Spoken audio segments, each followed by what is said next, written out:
बंद दरवाजों के पीछे 3 घंटे तक क्या खिचड़ी पकी? क्या अमेरिका ईरान पर वार की तैयारी कर रहा है, या फिर एक और अधूरा परमाणु समझौता दुनिया को नए खतरे की तरफ धकेलने वाला है? आपको बता दें कि राष्ट्रपति डोनाल्ड ट्रंप और इजराइल के प्रधानमंत्री बेंजामिन नेतन्याहू की मुलाकात ने मिडिल ईस्ट की राजनीति में भूचाल लाकर रख दिया है। नमस्कार, स्वागत है आपका जी न्यूज के डिजिटल प्लेटफॉर्म पर और मैं हूं आपके साथ कनिष्का मिश्रा। आपको हम बता दें कि बुधवार को व्हाइट हाउस में ट्रंप और नेतन्याहू आमने सामने बैठे।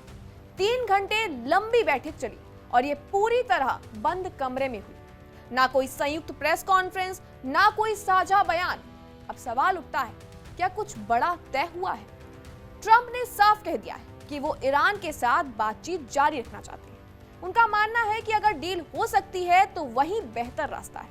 लेकिन साथ ही उन्होंने ये भी कहा है कि अगर बातचीत नाकाम रही तो सैन्य विकल्प अब भी मेज पर है।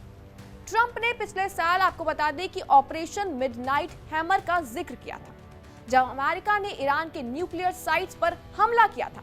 उनका संदेश बिल्कुल साफ था कि अगर ईरान नहीं माना तो अंजाम भुगतने के लिए वो लोग तैयार रहे। दूसरी तरफ नेतन्याहू ने भी कभी कोई नरमी नहीं दिखाई। उन्होंने इजराइल की सुरक्षा चिंताओं को दोहराया और साफ कहा कि कोई भी समझौता ऐसा नहीं होना चाहिए जो ईरान की सैन्य ताकत को खुली छूट दे दे। इजराइल को डर है कि सीमित परमाणु समझौता ईरान को पूरी तरह नहीं रोकेगा। आपको बता दें कि मिडिल ईस्ट पहले ही बारूद की ढेर पर बैठा हुआ है। अमेरिका ने क्षेत्र में अपने सैन्य मौजूदगी बढ़ा दी है।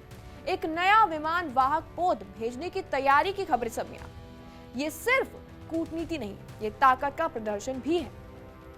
हाल ही में ओमान में अमेरिका और ईरान के बीच वार्ता हुई थी और पहला दौर था इसका। दूसरा दौर जल्द होने वाला है, उसकी उम्मीद जताई जा रही है। लेकिन असली पेच यहां फंसा हुआ है। दरअसल अमेरिका चाहता है कि समझौते में ईरान का बैलिस्टिक मिसाइल कार्यक्रम और उसके प्रॉक्सी समूहों की गतिविधियां भी शामिल हैं। ईरान साफ कह चुका है कि मिसाइल कार्यक्रम पर कोई भी बातचीत नहीं होगी, लेकिन इसके अलावा उसने ये भी कहा है कि यूरेनियम एनरिचमेंट हर्ट उसका अधिकार है। अमेरिकी उपराष्ट्रपति जेडी वेंस ने भी संकेत दिया है कि अमेरिका का लक्ष्य फिलहाल सत्ता परिवर्तन नहीं है, बल्कि ईरान को परमाणु हथियार हासिल करने से रोकना है।